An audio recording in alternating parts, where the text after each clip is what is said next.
हालिफ candidate था क्या नाम सालिक हुसैन। मैं उसको मुबारकबाद पेश करना चाहती हूँ इस बात की कि आज जिस खूबसूरती और जिस महारत से उसने ये सारा खेल खेला है, मैं वाकई बहुत मुतासर हुई हूँ कि मैं बाकी भी अब सोचती हूँ कि जितने पाकिस्तान के जितने भी लोग सियासत कर रहे हैं या इलेक्शन लड़ना चाहते हैं, वो भी इसी की तरह घर बैठ के इतनी खूबसूरती और इतनी महारत के साथ, इतनी दनाई के साथ ये काम करें। ऐसी खप खप के सड़कों पे इधर के उधर सारा सिलसिले करने की कतई ज़रूरत कोई नहीं।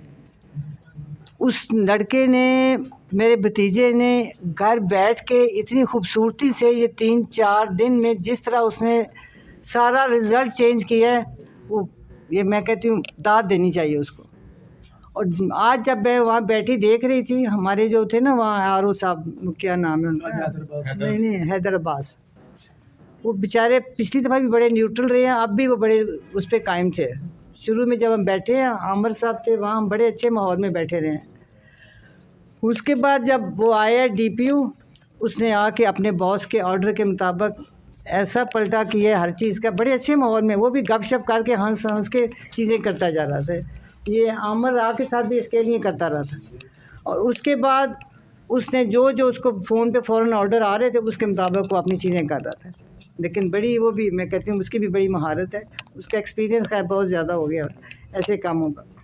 तो अब फिर हुआ ये कि वो जब शुरू में उन्होंने ना थोड़े से हमारे देखे पेपर जो आमर साहब ने दिखाए हैं उनको, वो जो 45 वाला फॉर्म होता है वो, और उसके बाद थोड़े से ना उन्होंने खोले हैं, वो भी ये नोट करते गए, नंबर भी सारा कुछ। मैं बड़ी हो रही थी मुतासर कि कितने अच्छे तरीके से ये सारा हो रहा है। और वो जब इन्होंने नोट किए हैं और थोड़े से, और बाकी हमारे जितने किए गए, वो आमर साहब आपको तफसील बता देंगे उस चीज़ का, इलेक्शन वाली चीज़ों का मुझे इतनी समझ नहीं है। हैदराबाद को साथ छोटा सा कमरा था, वहाँ ले गए अंदर, बस पता नहीं 2 मिनट या 4 मिनट जो उसने बात की। उसके बाद वो बाहर आके बैठे हैं, तो वो सारा सीन ही बदला था। और उसके बाद उनको वो बाहर ले गया। उसके बाद उन्होंने वो पोस्टर जो थे ना बैटल, वो दिखाए हैं। उसके बाद उन्होंने खोले नहीं बाकी वाले।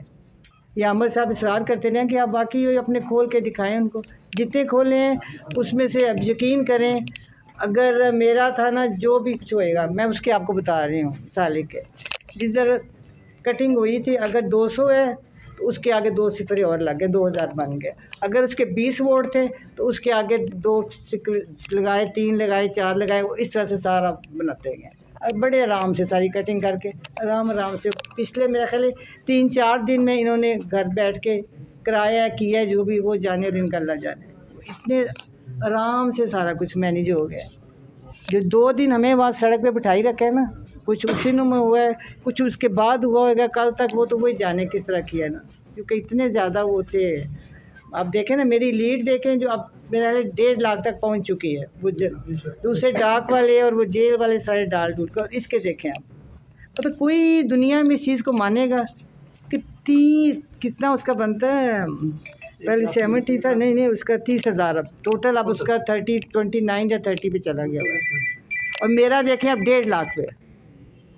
अब उससे देखें, इसको अब क्या कहेंगे, ना ये धांधली है ना ये धांधला है। इसके लिए तो कुछ नया ही लफ्ज़, पता नहीं कौन वो करेगा उसको, तो आजाद या क्या, कौन सी इस्तेलाह आप इस्तेमाल करेंगे, मुझे तो इस चीज़ की समझ नहीं।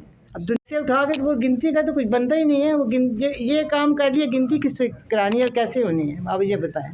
इस माहौल में कुछ हो सकता है? कोई DPO को उसने जी, आप 359 आपके पोलिंग स्टेशन थे, आपके पास कितने फॉर्म 45 मौजूद हैं? सारे वो तो सारे मौजूद हैं जी हमारे पास।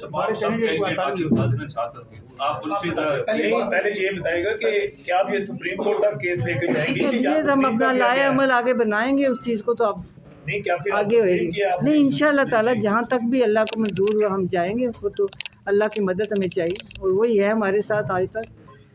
ये तो एक है, लेकिन इस तरह का डिफरेंस इतना ज़्यादा वो किस तरह ने किया, तो वो आप इसकी खूबसूरती देखें, कमाल देखें। और इसको दोबारा मैं मुबारक भी देती और शाबाश भी देती हूँ कि कितना माया नाज और क्या कहना चाहिए, खूनखार, और किसका क्या मैं कहूँ, इसका इतना लायक फायक बच्चा मैंने ज़िंदगी में नहीं देखा।